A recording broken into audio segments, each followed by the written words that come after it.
Hi guys, karon mag fried rice ta guys. Atong sobrang rice ng gamay itong fried at itong bana.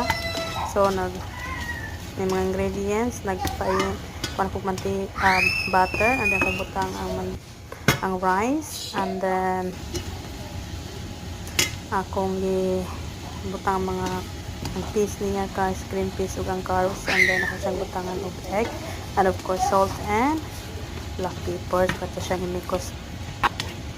And then ito siyang ukay-ukayong termin, ito na ni-spread ko apan siya colorful kayo siya.